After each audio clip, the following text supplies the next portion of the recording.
Good evening and welcome to the June 3rd Human Services meeting. We have a quorum.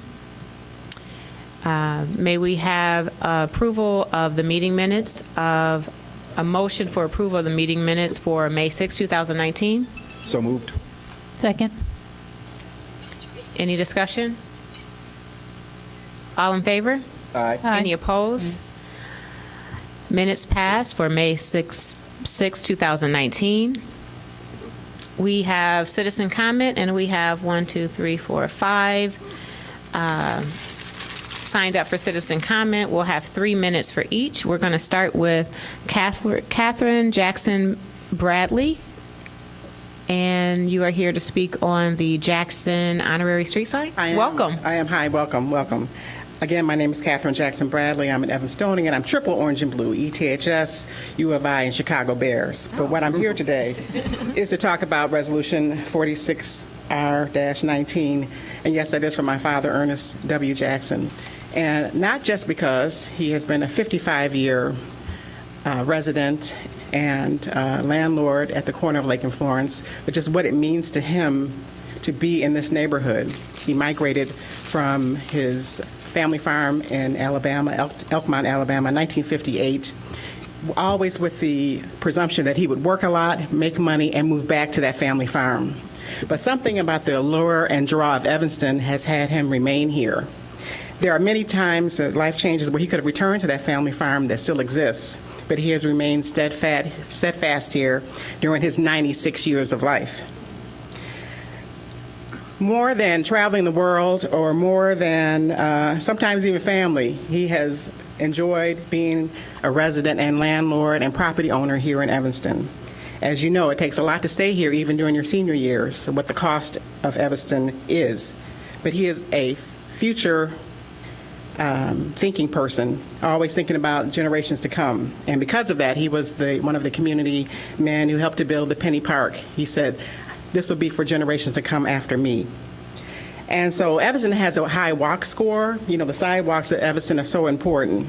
And for Dad, being outside is more than everything. Most people know him as a tall man who's always in the yard. And so even now, he sits in the yard maintaining and watching over the neighborhood. Even now, he still takes his walks through the neighborhood. He'll call me on the phone and say, I'm taking a walk now. I said, Dad, where are you going? I'm going to walk to Greenwood. I'm going to turn around. I'm going to go up to Dewey. I said, well, Dad, be careful. If anything happens to me, my neighbors are watching and they'll know. One of the neighbors, Michael Bernard, sends his vote in absentia, and he says, whenever we see Mr. Jackson in the yard, we call each other. We say, hey, Mr. Jackson's out there. Everybody watch out. Nobody, closes their blinds or goes in until they know that he's back in the house safely.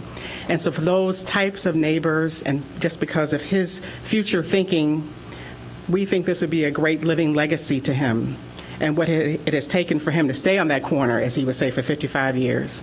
How he'll tell you sometimes in talk, I paid for that corner twice because of life changes. We think it would be so deserving. My son, it was his idea. He was cutting the grass for Grandpa once, and he said, Mom, it took me almost 3 hours to cut the grass. We said, why? What happened? Everyone was coming up to him and saying, who are you and where is Mr. Jackson? And because of that, we hope that the committee will vote in favor of this resolution. Again, for this living legacy, so for him to be here and see it, we think that would be wonderful. And he does exemplify everything that Evanston has to stand for. He really does have the love in his heart for his neighbors, and he does care. Thank you. Yes, he does. Thank you. Thank you for being here. Next, we have Amy Nitas, also for the Jackson Honorary Street sign. Welcome, Amy. Thank you. Thank you very much.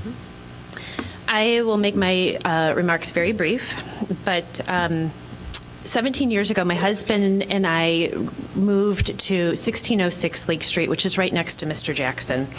And naturally, we were met. He was one of the first people we met, and he welcomed us with a big smile. He's got a great laugh. He's just a wonderful man.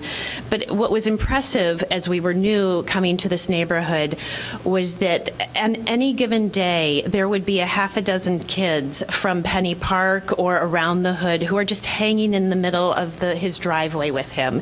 And it was a place where they could go, tell jokes, talk about their day at school, and they were with him.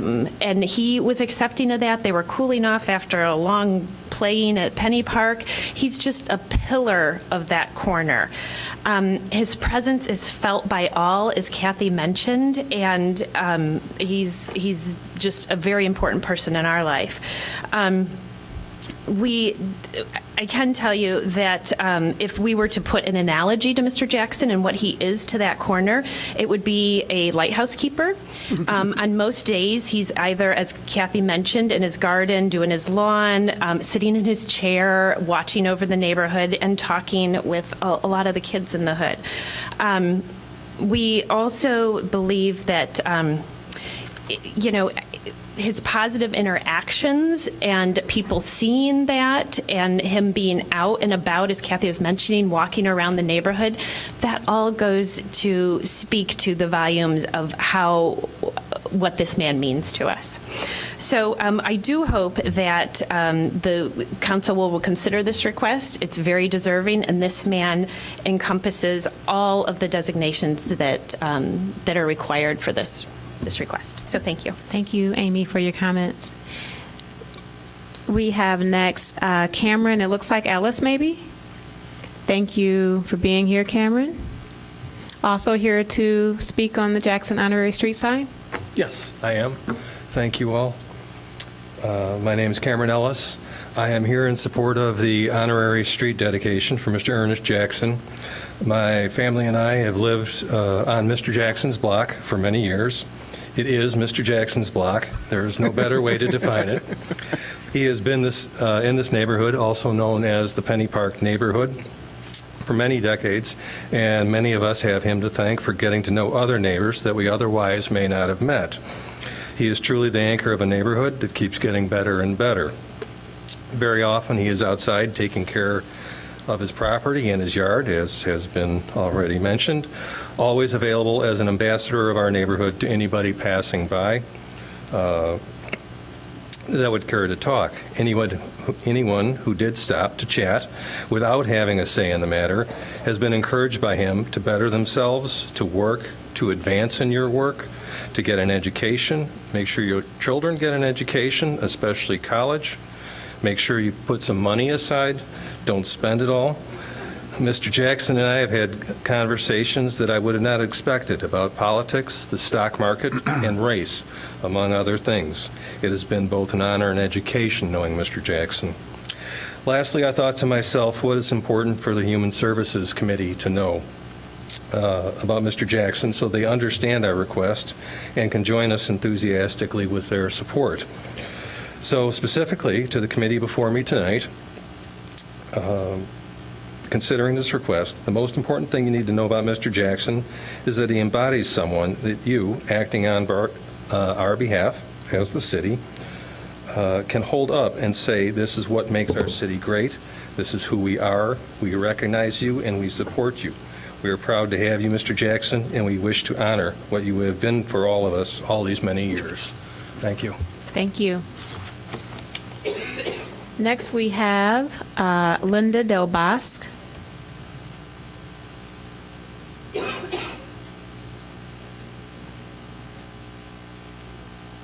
Welcome, Linda. Welcome. Good evening, everyone. I'm Linda Del Bosque. I'm editor-in-chief and publisher of Evanston Woman magazine.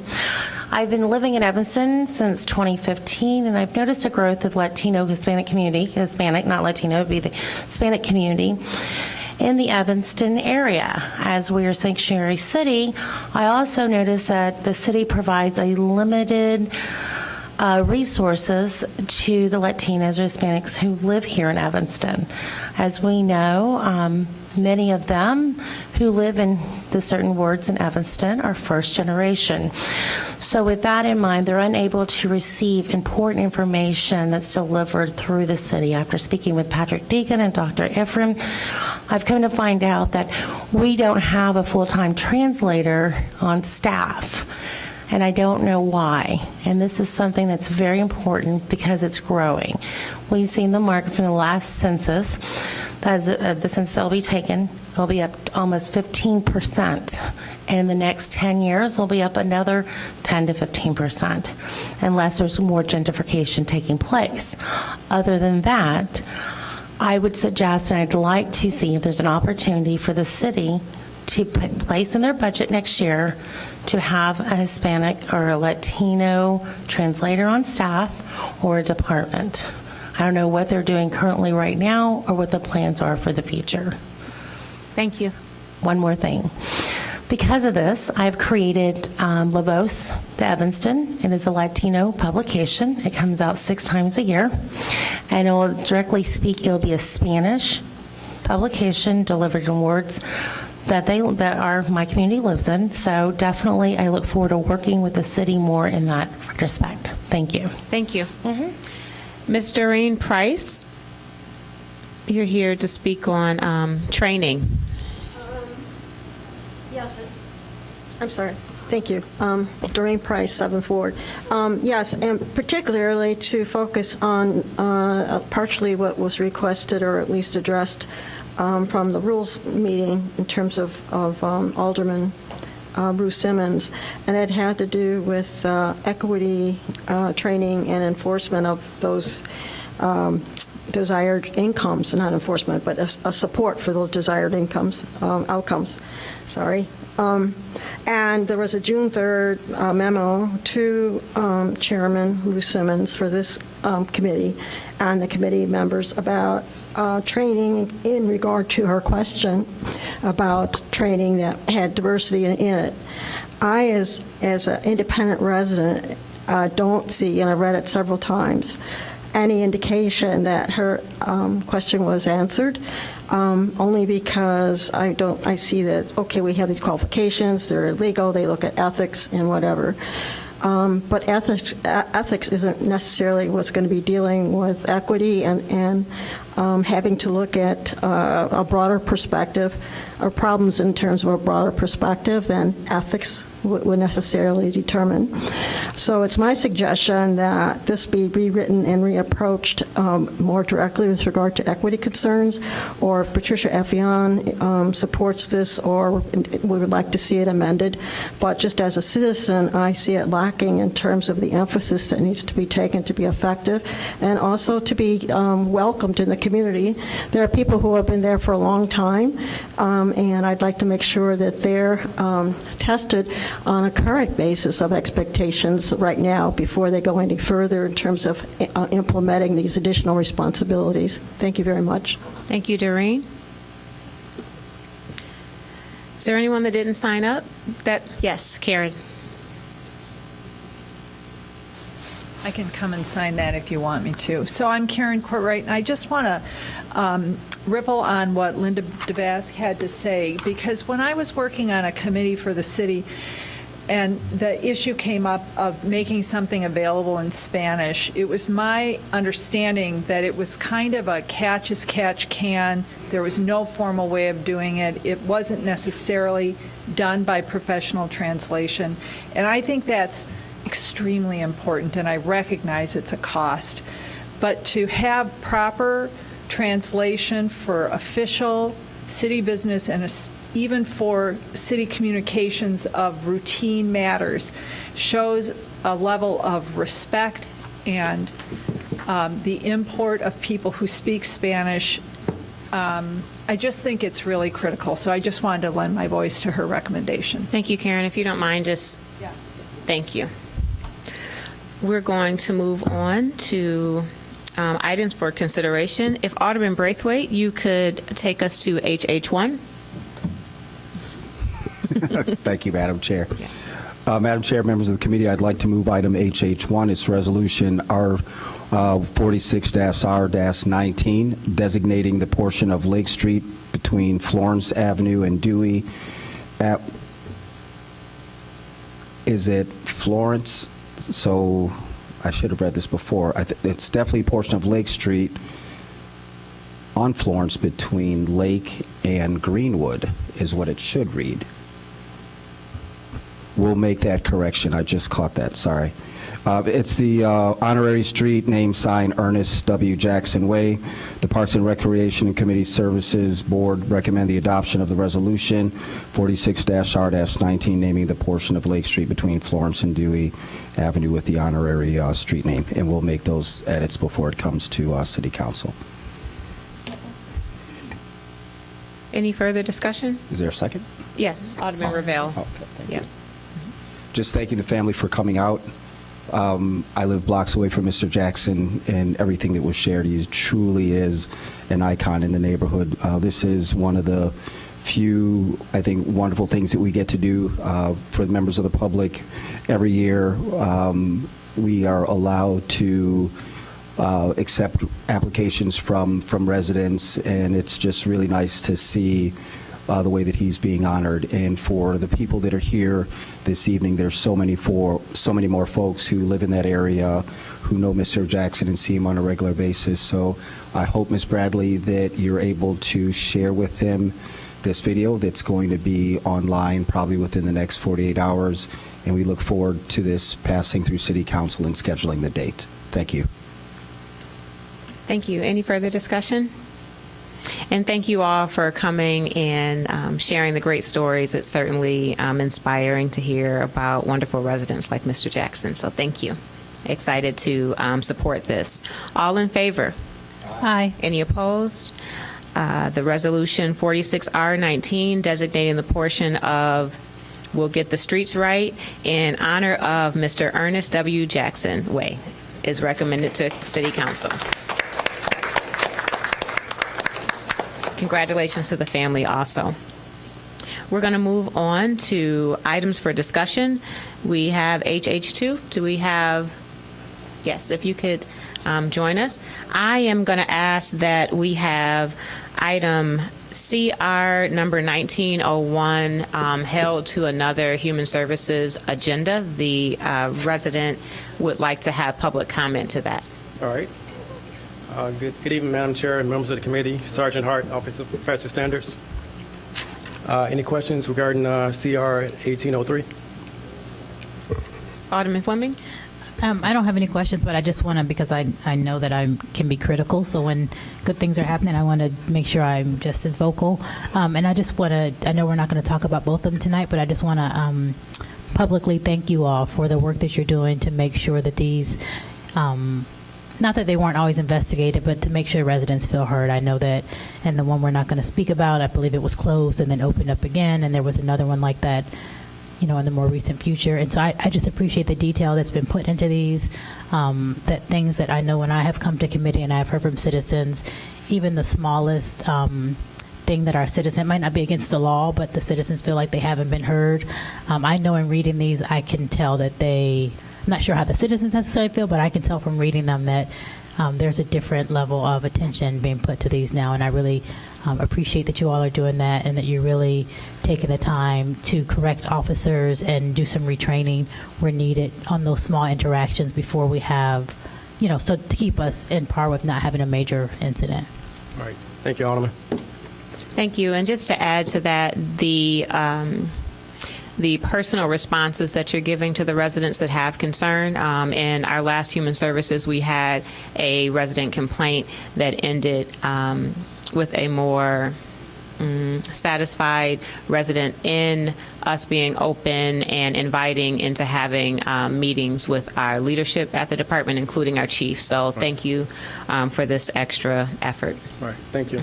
May I add one more thing? I'm sorry, I forgot. Yes. So at the last meeting, we also approved that the complaint process is going to be changed a little bit. And I know that the committee worked really hard on that, and I'm hoping that's going to just continue to enhance the citizen experience. But also, as I just gave you a compliment, I want to make sure you all know that that's not a reflection of us thinking you all are incompetent, but we just want to give people a chance to come in, obviously, and give their complaint in a space that they might feel more safe and less biased and such. So just doing all we can to make sure we're improving citizen-police relations. All right. All right. Thank you. Thank you. Mm-hmm.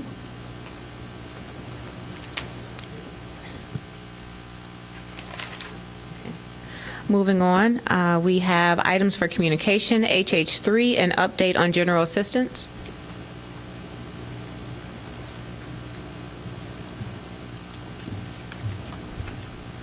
Good evening, Madam Chair, members of the committee. My name is Indira Perkins, Human Services Manager with the Health and Human Services Department. I have submitted a report, item HH3, with the general assistance update. Are there any questions? Alderman Fleming? I have my light on. So it's not a question, but it was in the memo. I had the opportunity to have lunch with some general assistance participants, and it was quite.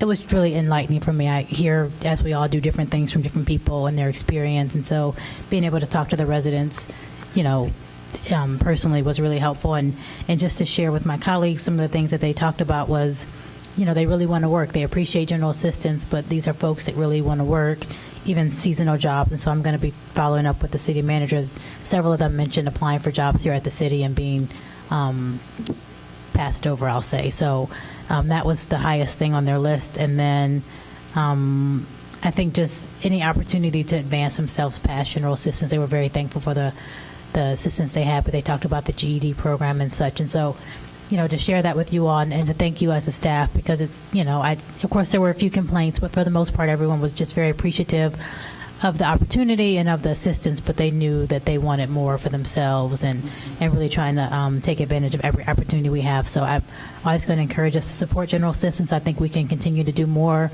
with those funds and definitely looking at how we can do more as a city, as an employer, particularly for seasonal jobs, to get people out there and some experience and beef up their resume would be great too.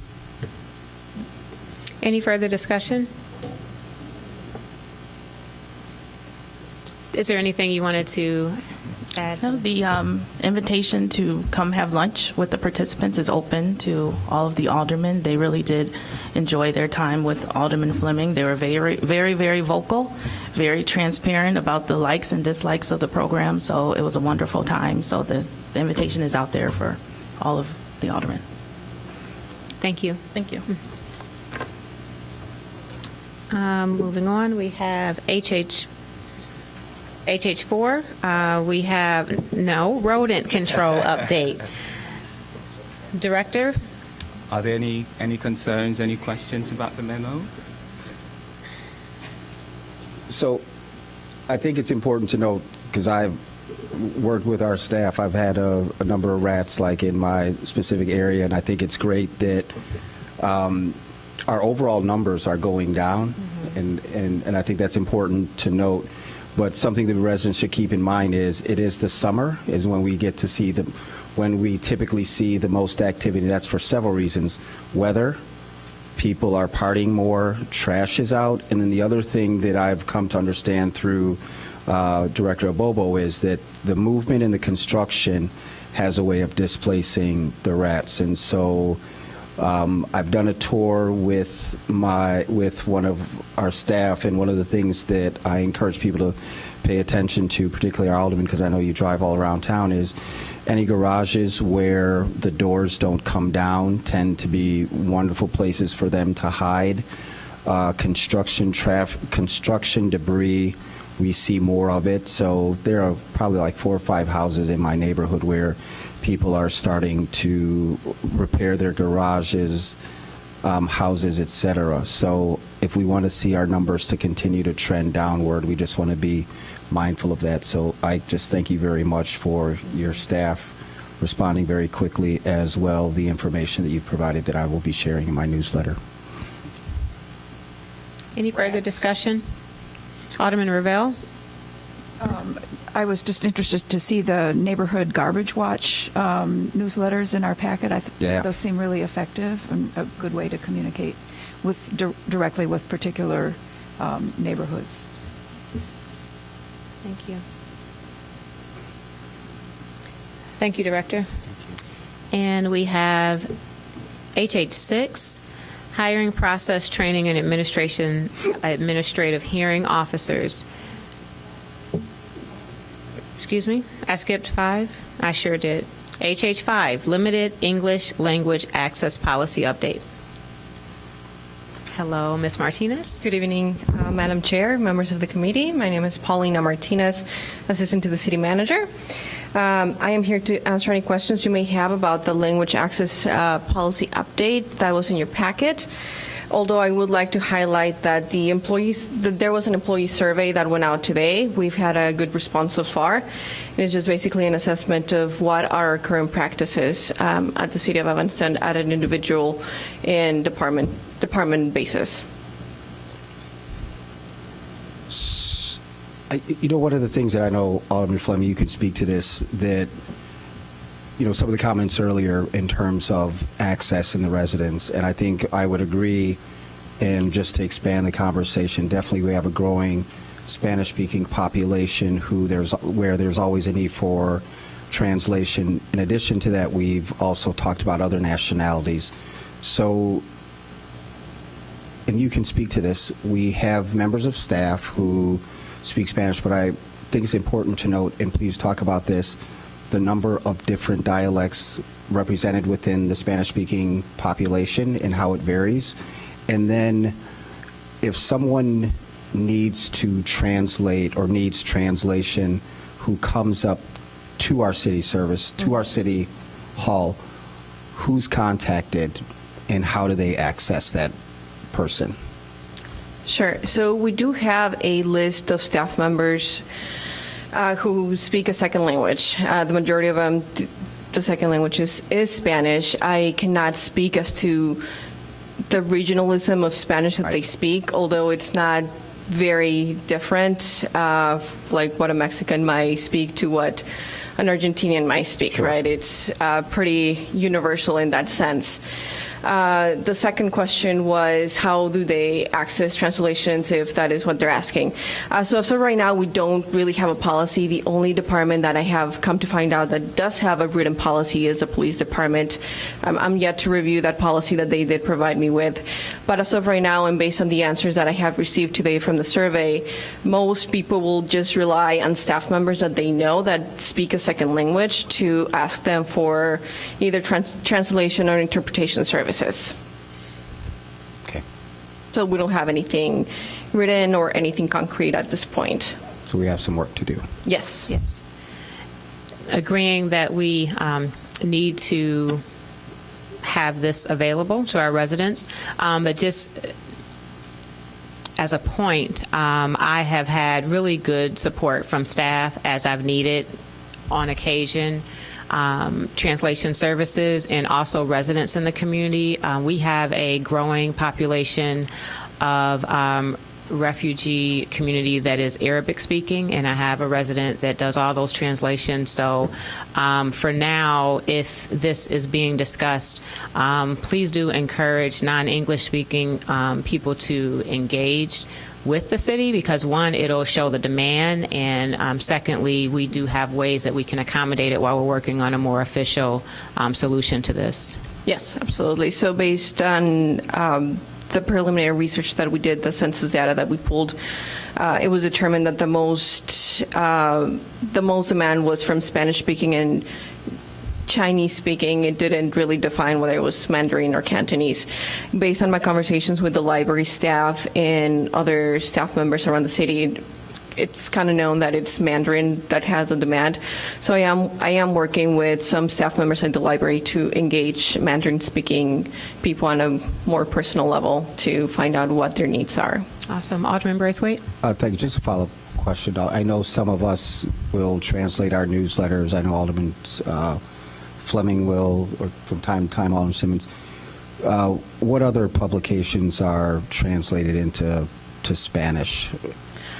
To my knowledge, we did have a Spanish e-newsletter that was translated by the ICMA fellow, just because the last two ICMA fellows just happened to speak Spanish. Since they've left, that has not been translated. And any other materials are really on a case-by-case basis that is translated. Based on request. Yes. Thank you. Alderman Fleming? Yeah, so I spoke to Ms. Martinez earlier, and just voicing, I mean, we're so late on this, right? I mean, I remember we talked about this in the Rules Committee a year ago. Yep. And at the time, for whatever reason, we didn't make the rule. We gave it to the Equity Empowerment Commission, and then it went to public engagement or something, and now it's landed with Ms. Martinez. And, you know, I think as we talk about citizens and trust and engagement, I mean, the fact that we all know that we have a Spanish-speaking population and many others here in our city, and that they cannot communicate with they can't read our city publication. So I do have a Spanish newsletter. I think it goes to like 50 people.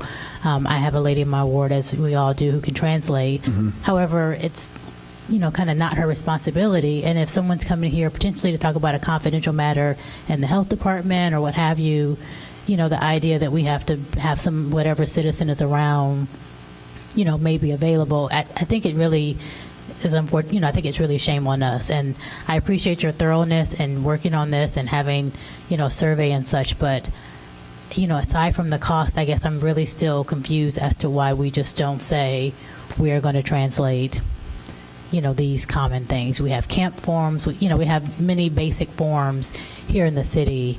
I would hope. I think maybe the water bill is translated at least to the point where people know where to go pay it. But I mean that we would ask people to participate in our city, to pay bills, to pay taxes. Yet they have to rely on whoever's available to explain, those things to them.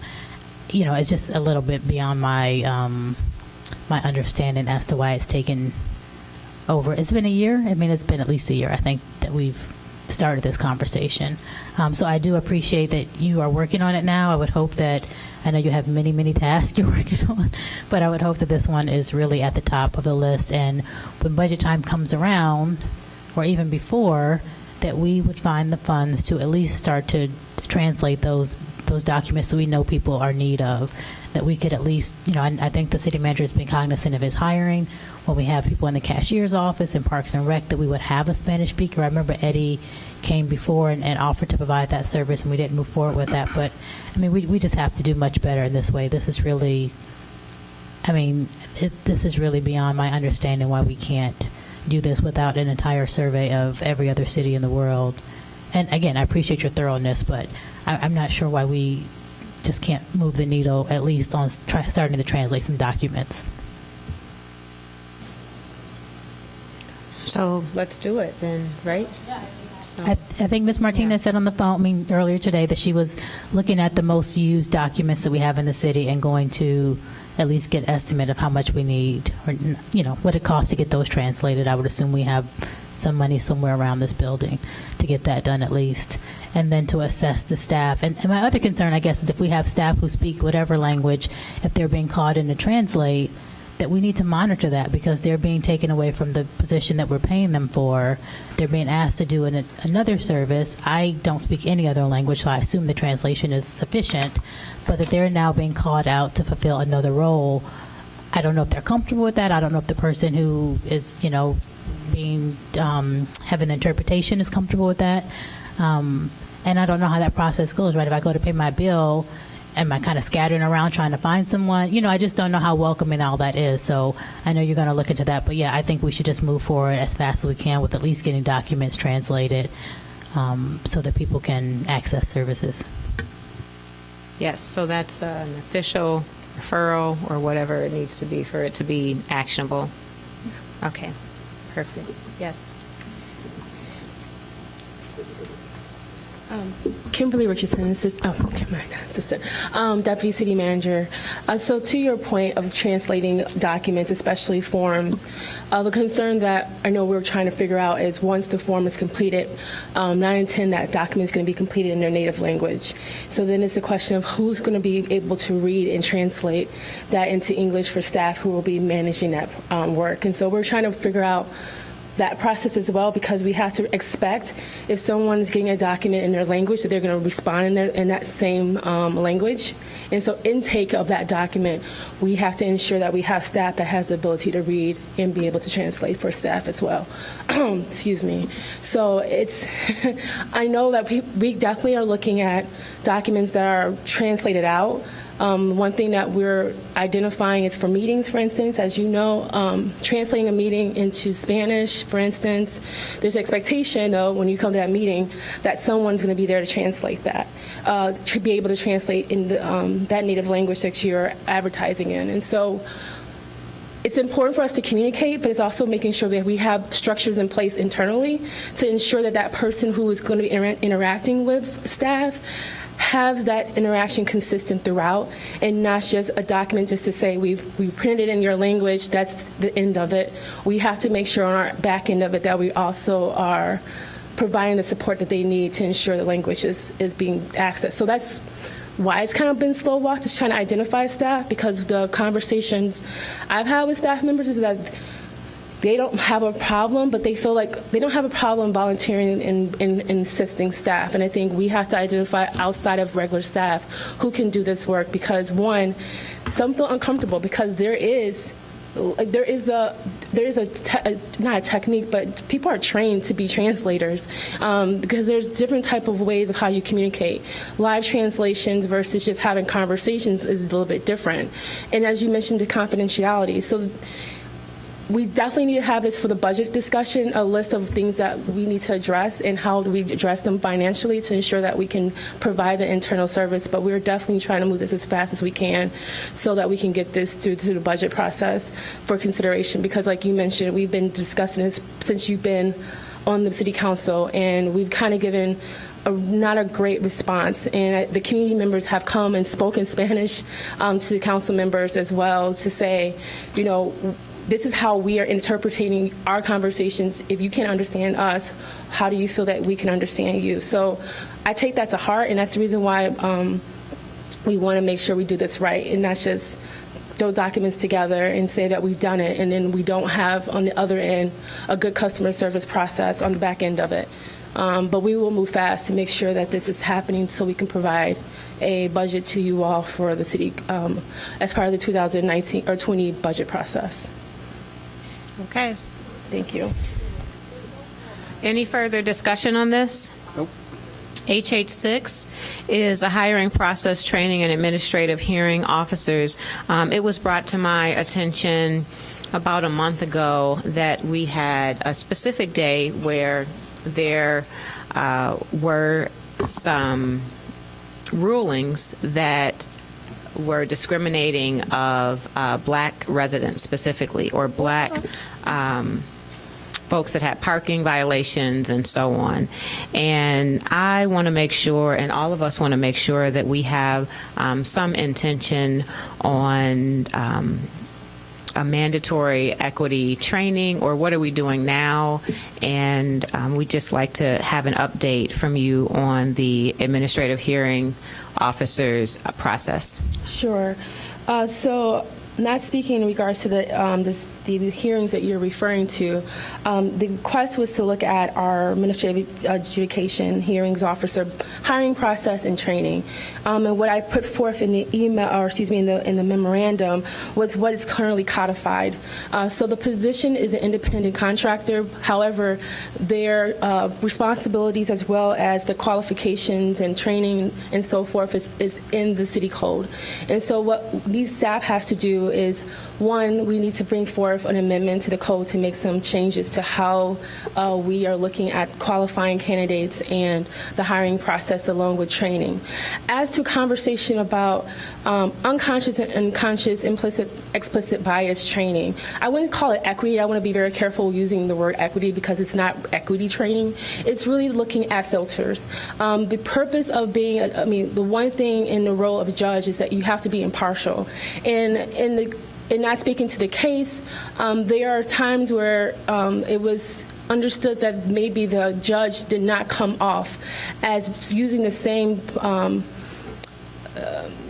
process of how he judged to one individual to the next. And so one thing that we have to ensure is that all of our judges, regardless if they're doing in person or they're looking online, is that they're being monitored, but also they are being trained on implicit, explicit biases of their own filters, microaggressions, understanding that there are cultural things that one does that they may not understand can be seen as discriminatory, even if they're not actually doing so consciously.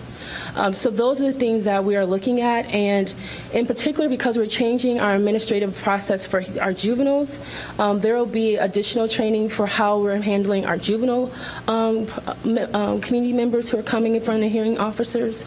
We are going to go down to 2 officers who will be hearing for now to see how that works, and those 2 individuals will be trained and be ready to intake the juvenile cases once we begin the new process in July. We're preparing for doing an explicit bias training with them as well, so that they understand they have to be conscious of their filters, as they are supposed to be impartial. And even if they are going to judge differently, they need to be able to explain why the judgment doesn't apply to one versus another case if someone asks a question, versus to shut them down and not give them the opportunity to respond to their concerns. Okay. Sorry, I have a quick Fleming. question. So, to that point, and I am all about the training, but the proof is in the pudding for me. So, I would love to see, and I know Alderman Braithwaite was working on this because there was like our information for the court cases was kind of all over the place. Can we see? I would love to see a report that shows me how the rulings go per judge, right? So. Okay. I would hope that if we didn't have it from past years, we have a good data system now, but that you could tell me, well, Judge Fleming, ruled this many parking tickets in this favor, right? I mean, that's the way for us as a city to know that people are being judged fairly. If we see that citation CDE, got this fine by one judge, but then the other judge let the person off with no fine or community service, right? We need to be able to track what the outcomes are when people come before our administrative adjudication process. So if you can kind of think through what information we do have and how it can be organized, because I think it would be good for this body to have some kind of report so we can see how, just like we do with our police, so we can have some accountability as to, depending on what judge you see, if this judge is letting all the men go but all the women have a fine. I mean, that's the only way we're going to really know the outcome versus when we maybe happen to be here. I know I've been trying to come see it, but the schedule's not good. Or when a citizen tells us, but we don't know how much of that is necessarily factual or the citizen is mad by their outcome. So I think it's imperative that we have some data to look at to measure what their performance is and how they're ruling on cases. Yes, thank you, Alderman Fleming, and so that we can enforce those that are a problem, because, all of these academic words, implicit bias, diversity, equity. At the end of the day, black folks are in a room and they're getting a fine and white folks aren't. And so that's what the concern is. So if we can, expeditiously certainly enforce a bad behavior or performance once it is verified, that would be a minimum start. Mm-hmm. Any further discussion?